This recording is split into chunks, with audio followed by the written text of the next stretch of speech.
어느 날 예수님은 어느 한 마을에 들어가셨습니다. 그리고 거기에서 마르다라 하는 여인의 집에서 대접을 받았어요. 마르다가 누구일까요? 뭐가 자꾸 말라? 마르다는 죽었다가 사흘 만에 다시 살아난 나사로의 누이입니다. 이 성경에서 아주 유명한 사건이죠. 이미 무덤에 안치되어서 시신이 썩기 시작하면서 죽은 지 나흘 만에 된 사람을 예수님이 다시 살려내요. 진짜 놀랄 노자죠. 서프라이즈. 놀랄 노자입니다. 그때 그 살아난 나사로의 누이예요. 그 마르다입니다. 그리고 그 마르다에게는 마리아라는 여동생이 또 있었어요. 자, 그때 예수님이 그 마르다의 집에 왔을 때, 그때 마르다의 동생 마리아는 예수님의 발치에 앉아 예수님의 말씀을 듣고 있었습니다. 이 모습을 본 언니 마르다는 화가 났어요. 왜 화가 났을까? 자신은 예수님을 대접하고자 정신없이 분주한데 동생 마리아는 예수님에게 탁 달라붙어서 꼼짝을 안 하는 거예요. 그러니 자신만 그리 애쓰는 것이 부당하다고 생각한 거예요. 그래서 마르다는 자기 동생 마리아가 자신을 돕도록 해달라고 예수님에게 요청을 하죠. 마르다는 자신의 요구가 정당하다고 생각했습니다. 그런데 웬일인가요? 예수님은 마르다의 요청이 무한할 정도로 마르다보다 동생 마리아의 손을 들어주는 것 같습니다. 마르다야, 마르다야, 네가 많은 일로 분주하고 걱정하지만 한 가지 일로도 족할 수 있다. 마리아는 그 한 가지 좋은 일을 택하였으니 빼앗기지 않을 것이다.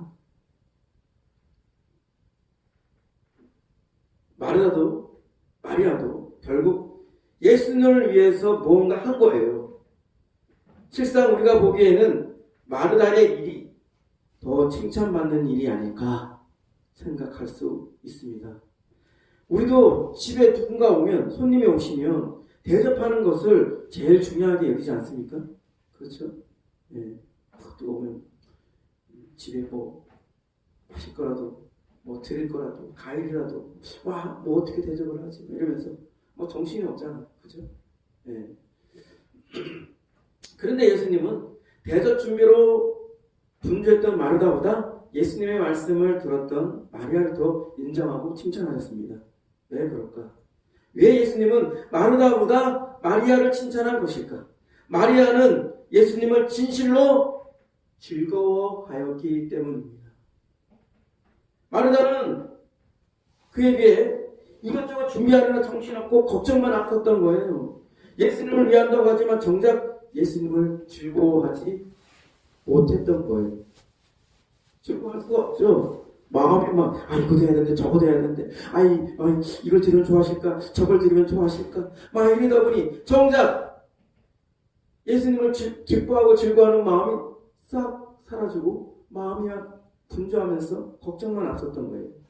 예수님이 보시기에 자신을 기뻐하고 즐거워했던 마리아가 더 합당해 보였던 것이죠. 마리아는 예수님을 즐거워했고 그래서 그것을 빼앗기지 않을 것이라고 칭찬하였습니다. 사랑하는 성도 여러분, 여러분은 마리아처럼 예수님을 즐거워하십니까? 오늘 예배에는 어떤 마음으로 오셨습니까? 어떤 생각으로 오셨습니까? 마리아처럼 하나님을 즐거워하며 오셨습니까? 아니면 마르다처럼 분주하다가 하나님에 대한 즐거움이 없이 오셨습니까? 예배가 무엇입니까? 하나님과의 만남입니다. 하나님과의 데이트예요. 경배와 의식이라는 외형을 빼고 단순히 알맹이만 본다면 하나님과 만남이 이루어지는 것입니다. 그 만남이, 그 데이트가 즐거워야 하지 않겠습니까? 여러분이 사랑하는 애인을 만난다고 합시다. 그 애인을 만나기 전부터 나는 설레고 즐거워하는데 그에 반해 상대는 전혀 즐겁지도 않고 떨떠름한다면 여러분은 어떤 마음이 들겠습니까? 여러분이 좋아하는 친구를 만난다고 합시다. 그 친구를 만나기 전부터 나는 들뜨고 신나하는데 그에 반해 상대 친구는 귀찮아하고 막 짜증까지 막 낸다면 여러분은 또한 어떤 마음이겠습니까? 하나님도 감정이 있습니다. 하나님도 마음이 있어요. 하나님을 만나러 예배에 나오는 여러분들의 마음이 어떠한지에 따라 감정이 상하기도 하고 마음이 아프기도 하십니다. 하나님은 여러분을 만나는 이 예배 시간을 얼마나 기대하고 기다렸겠습니까? 그런데 정작 예배에 나오는 여러분들이 그리 즐겁지 않다면 그것을 바라보는 하나님의 마음은 어떨까요? 부모가 자신의 자식이 부모에게 나오는데 근심이 가득한 얼굴로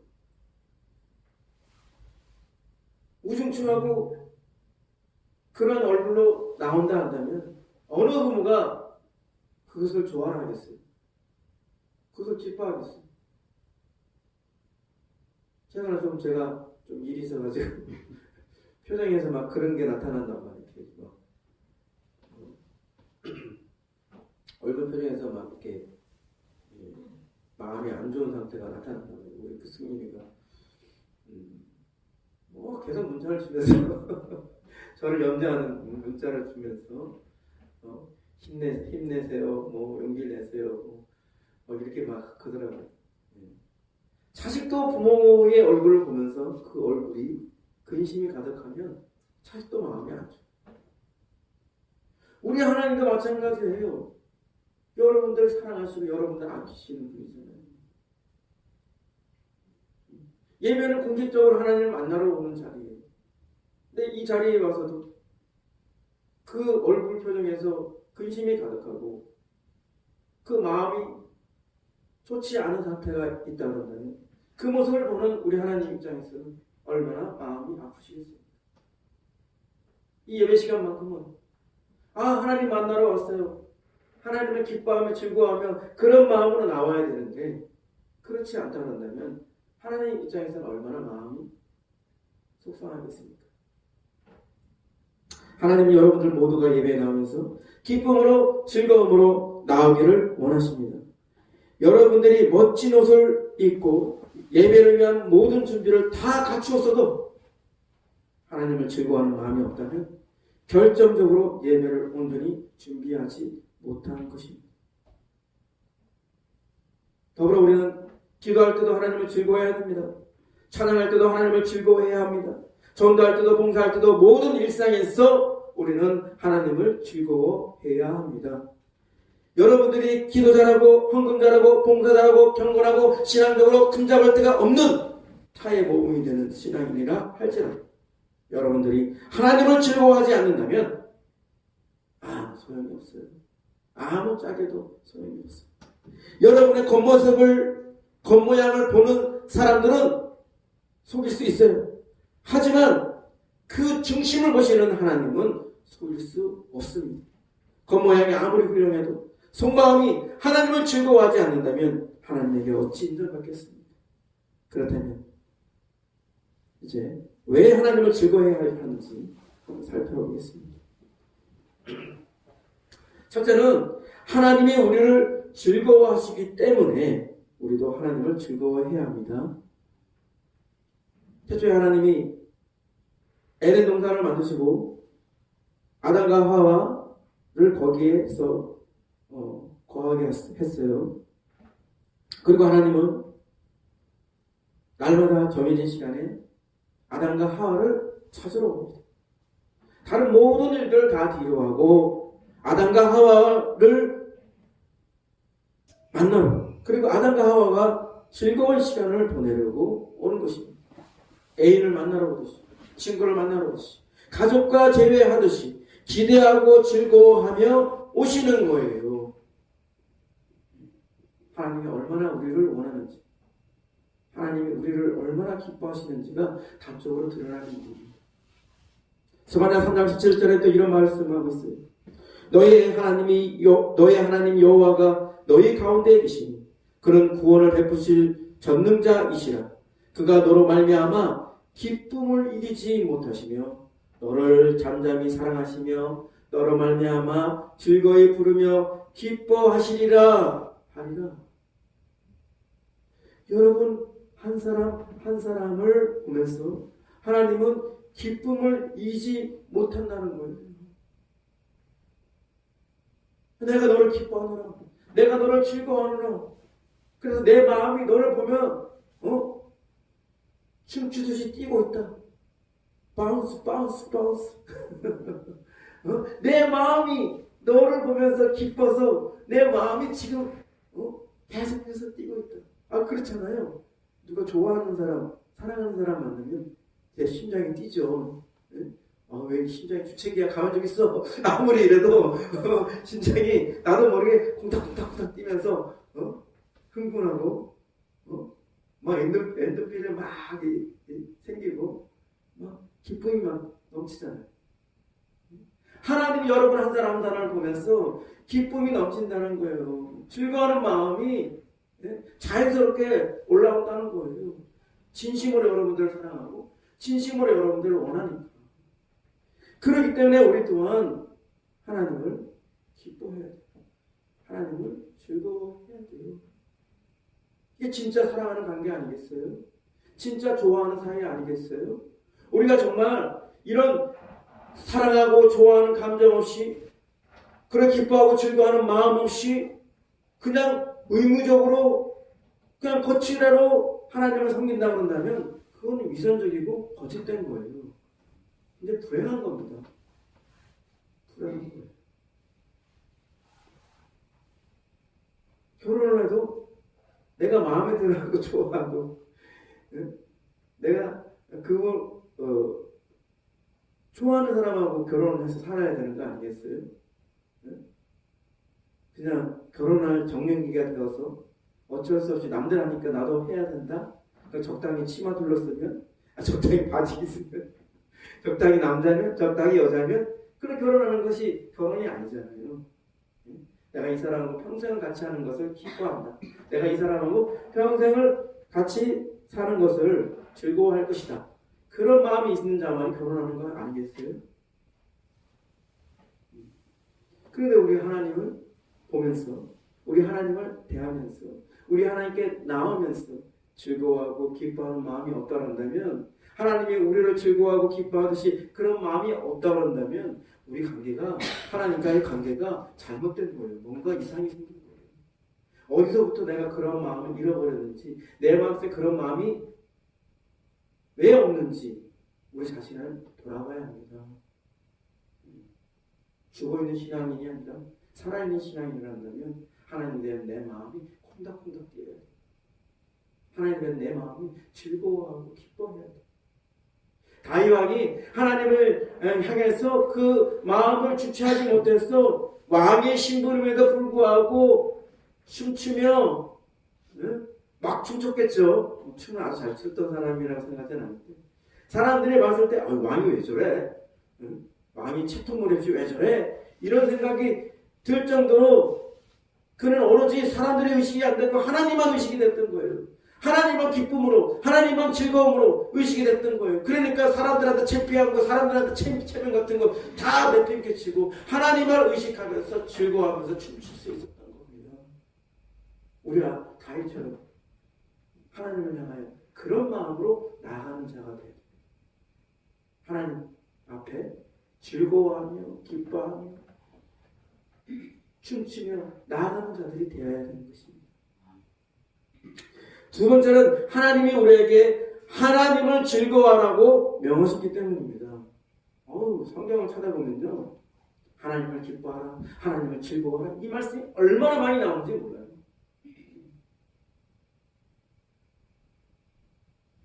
역대상 16장 10절 그의 성호를 자랑하라, 여호와를 구하는 자마다 마음이 즐거울지로다. 시편 68편 3절 의인은 기뻐하여 하나님 앞에서 뛰놀며 기뻐하고 즐거워할지어다. 하나님을 향하여 우리의 기쁨이, 우리의 즐거움이 주체할 수 없어서 기뻐하며 뛰노는 상황이 되는 거예요. 우리 마음 하나님을 보면서 설레고 하나님을 보면서 흥분되고 이래야 되는 거예요. 소닥보듯 닥소 보듯 무심하고 무감각해서는 안 돼요. 무감각해서는 안 돼요. 그건 살아있는 관계다. 그건 또한 사랑하는 관계다.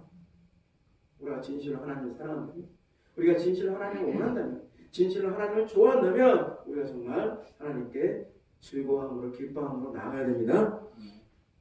그렇다면 어떻게 하나님을 즐거워해야 할 것인가? 첫째는 어린아이처럼 하나님을 즐거워해야 합니다. 유대 시대 때에는 어린아이를 사람 취급을 안 했어요. 여자도 그렇고 어린아이도 그렇고 사람 취급을 안 했어요. 그러니까 숫자에 인구 숫자에 들어가는 숫자에도 못 들어갔어요. 근데 사람들은 자기 아이를 예수님께서 만져주시길 원하고 데려갔어요. 그런데 제자들이 꾸짖습니다. 에이, 저리 가. 어디? 이러면서. 어디 감히? 이런 생각을 가졌던 것 같아요. 그러니까 예수님께서 그걸 보시고 화가 나셨어요. 어린아이들이 내게 오는 것을 용납하고 금하지 말라. 하나님 나라가 이런 자의 것이다.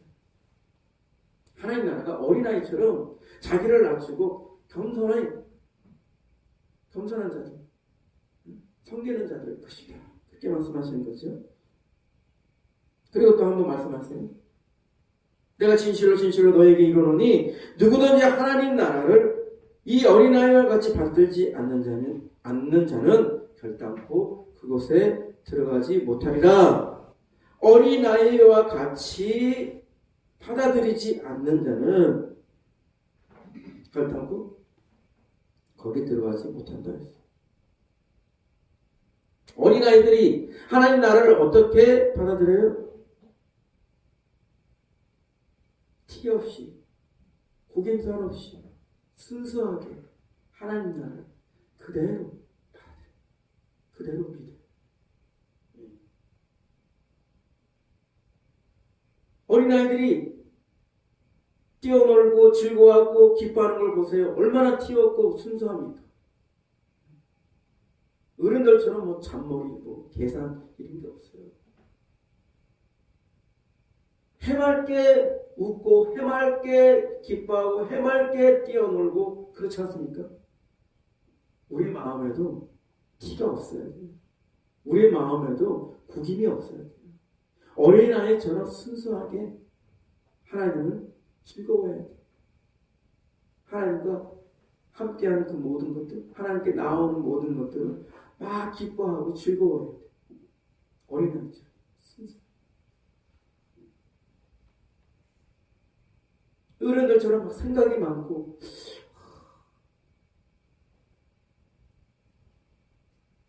계산하고 막 그렇게 하면 안 돼요. 어린아이같이 하나님을 즐거워해야 됩니다. 두 번째는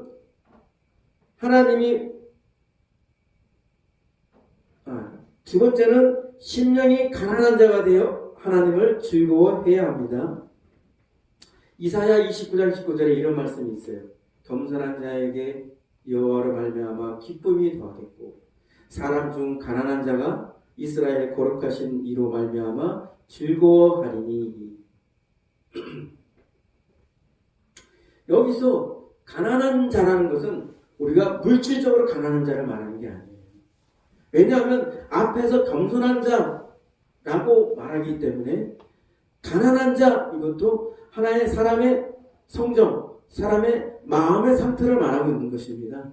마음의 상태는 겸손한 자, 가난한 자, 그가 진실로 하나님을 즐거워할 것이다, 기뻐할 것이다, 그렇게 말하는 거예요. 가난하다는 것은 그 마음이 가난한 자, 심령이 가난한 자를 말하는 거예요. 마음이 가난하다는 것은 굶주린 상태, 목마른 상태, 헐벗은 상태를 말하는 것입니다. 그런 사람이 하나님을 즐거워한다는 거예요. 왜요? 그런 사람만이 하나님을 간절히 원하기 때문에, 하나님을 갈급하게 원하기 때문에 그런 자가 하나님을 기뻐하고 즐거워할 수밖에 없는 거예요. 반대로 생각해 봅시다. 마음이 부유합니다. 하나님을 기뻐하며 즐거워할 수 있을까? 마음이 배부른 상태요. 목마르지도 않고 아쉬움이 없는 그런 상태라고 생각해 보세요. 하나님을 절실히 원하겠어요? 하나님을 정말 간절히 원하겠어요? 하나님을 갈급하게 원하겠어요?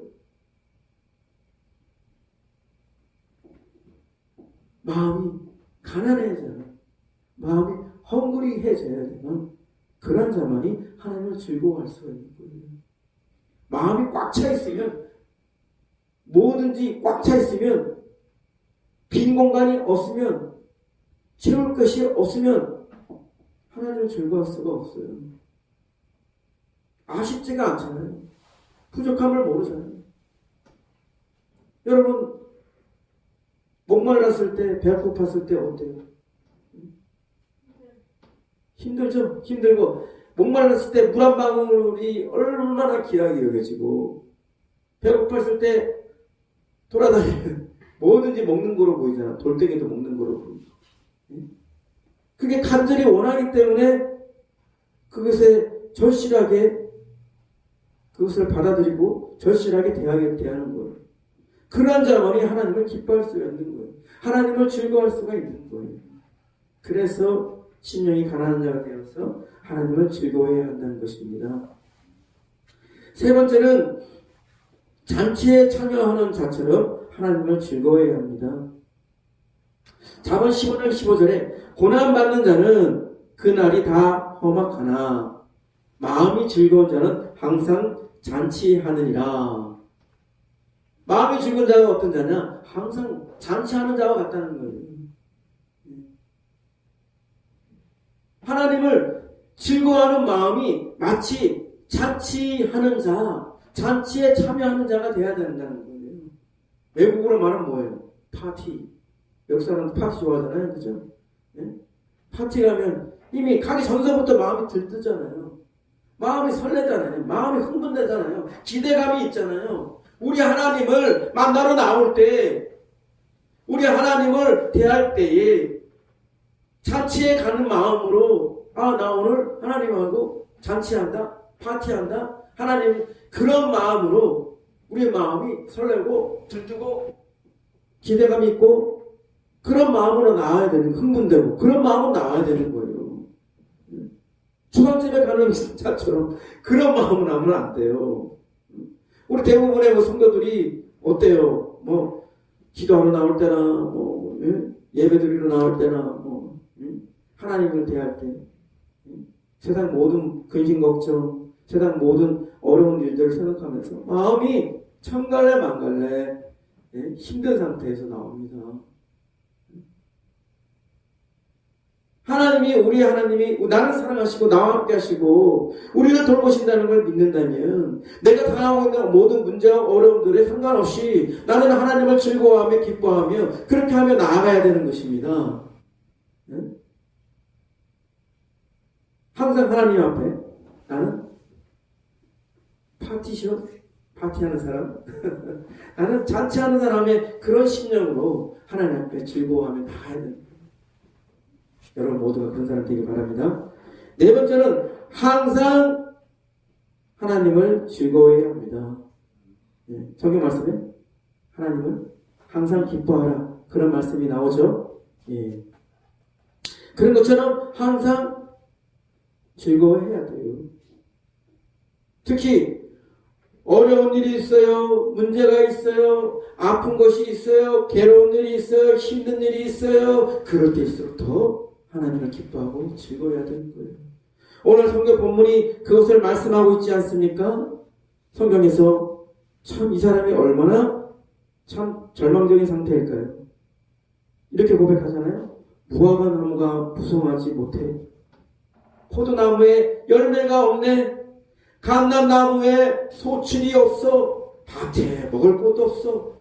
양이 없고 외양간에 소도 없네. 그런데 나는 여호와를 말미암아 즐거워한다. 나의 구원의 하나님 말미암아 기뻐한다. 우리가 기뻐할 일이 있어서 갑자기 자녀가 명문대에 갔어. 자녀가 좋은 직장에 들어갔어. 아니면 내가 집을 샀는데 이 집값이 엄청 떴어. 내 생각지도 않은 무슨 콩돈이 들었어. 좋은 일이 있을 때만 기뻐하고 즐거워하는 것이 아니라 우리가 어렵고 힘든 일이 있을 때에도 그럼에도 불구하고 우리는 즐거워하고 기뻐해야 됩니다. 왜냐하면 그 어려움과 문제 속에서도 나를 구원하시는 분이 하나님이시고 나를 사랑하시는 분이 하나님이시기 때문에 그런 것은 전혀 문제가 되지 않는 거예요.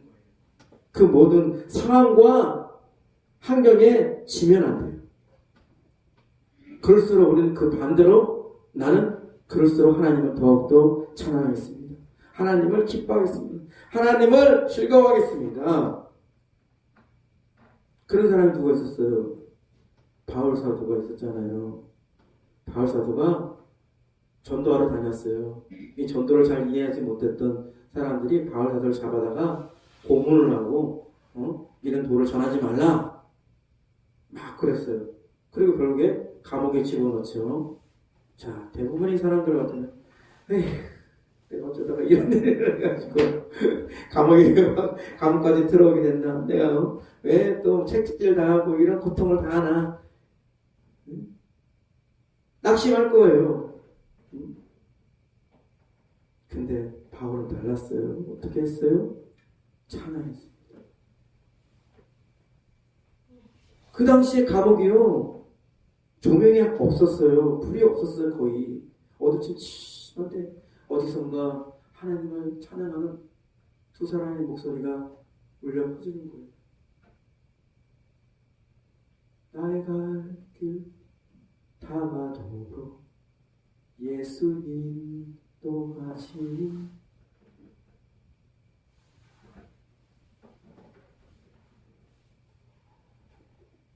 그러니까 어떤 일이 일어났냐면 갑자기 지진이 나는 거예요. 그 감옥이 막 들리고 갑자기 옥문이 탁 열리고 그 제수들이 차고 있던 못 도망가게 만드는 그 수갑 비슷한 거, 창고 비슷한 거, 그것이 탁 열리는 거예요. 그렇게 되니까 간수장이 어떻게 해요? 아유, 이제는 나는 죽었구나. 제수들이 다 도망가고, 내가 어떻게 하지도 못하는 상황에서 제수들이 다 도망갔구나. 그래서 목숨을 끊으려고 자살하려고 하는데 잠깐 멈추시오. 우리 아직 여기 있어. 바울이 말했어요. 그래서 그 간수장이가 바울의 이러한 모든 것을 보고 그가 바울이 전하는 예수 그리스도를 받아들인 거예요. 믿게 된 거예요.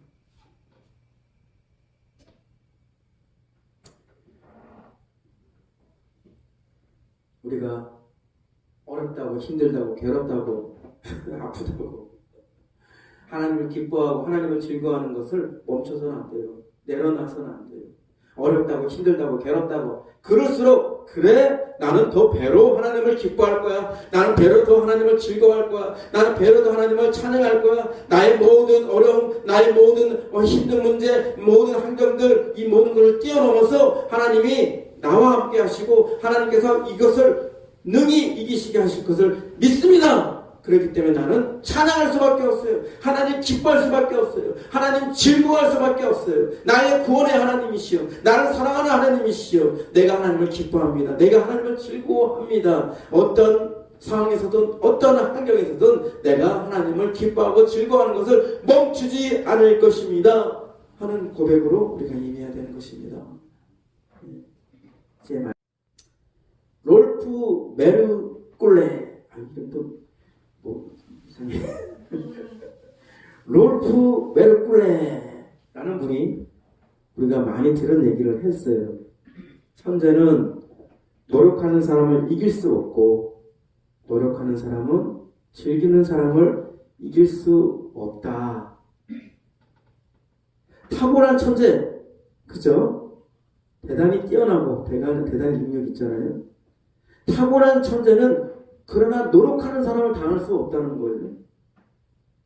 그렇죠? 우리 학교 다닐 때도 그래요. 보면 머리 좋은 애들이 서울대 가고 좋은 대학 가는 게 아니더라고. 엉덩이 무거운 애들이 서울대 가고 좋은 데 가더라고요. 네? 노력하는 사람을 이길 수 없는 거예요. 그런데 그 노력하는 사람보다 더 무시무시하게 강한 사람이 누구냐? 즐기는 사람이에요. 즐기는 사람을 당할 수가 없는 거예요. 즐기는 사람이 가장 강한 사람이고 즐기는 사람에게 무서운 힘이 있는 것입니다. 사랑하는 여러분, 기도의 비책이 여기에 있어요. 기도가 어렵다 힘들다 하시는 분들이 많은데 기도를 즐기지 않기 때문이에요. 기도가 즐거우면, 하나님이 즐거우면 여러분 1시간도 좋고 2시간도 좋고 3시간도 좋고 기도하기 시간 가는 줄 모르고 기도한다니까요. 예배의 비책도 부흥의 비책도 여기에 있어요. 우리가 진실로 하나님을 즐거워하지 않기 때문에 예배도 부흥도 어려워지고 힘을 잃는 것입니다. 하나님을 즐거워해야 영적인 문이 열리고 영적으로 깊어집니다. 하나님을 즐거워해야 하늘 문이 열리는 것입니다. 기도가 즐거워야 하지 않겠습니까? 예배가 즐거워하지 않겠습니까? 찬양이 즐거워야 하지 않겠습니까? 우리 신앙이 즐거워야 하지 않겠습니까? 즐거워하지 않는데 왜 찾습니까? 즐거워하지 않는데 왜 믿습니까? 단순히 저 천국에서만 즐거워하기 위해 우리는 신앙생활을 하는 것일까요? 지금 이 땅에서도 하나님을 즐거워하지 않는다면 저 천국 가서는 어떻게 하나님을 즐거워할까요? 우리가 이 땅에서 하나님을 즐거워하지 않으면서 저 하늘에서 어떻게 하나님을 즐거워할 수 있을까요? 기독교는 무엇입니까? 이전에 말씀드린 대로 기독교는 예수 그리스도를 먹고 마시고 즐거워하는 것입니다. 우리가 음식을 먹고 즐기듯이 하나님을 즐거워해야 하는 것입니다. 하나님은 즐겨 찾는 자를 기뻐하십니다. 하나님은 즐겨 순종하는 자를 기뻐하십니다. 즐겨내는 자를 기뻐하시고 즐겨 행하는 자를 기뻐하십니다. 아무리 그가 위대한 업적을 남기고 아무리 그가 위대한 위인일지라 할지라도 그가 하나님에 대해 기뻐하고 즐거워하는 마음이 없다면 그가 이룬 것에 비해 결탄코 인정받지 못할 것입니다. 중요한 것은 무엇을 이루었냐가 아니라 그가 어떤 마음으로 하나님께 나오느냐, 어떤 마음으로 하나님을 대하느냐가 중요한 것입니다. 여호와를 기뻐하는 것이 우리의 힘이다. 성경은 말하고 있습니다.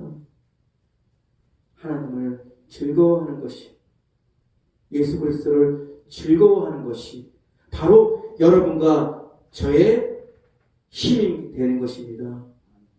우리가 여기서 잊지 말고 어떤 상황에서도 어떤 환경에서도 항상 하나님께 나올 때는, 하나님을 대면할 때는, 하나님을 찾을 때는 하나님을 즐거워하는 마음으로 기대하고 설레고 콩닥콩닥 뛰는 그 마음으로 하나님께 나올 수 있는 여러분과 제가 되길 바랍니다. 아멘.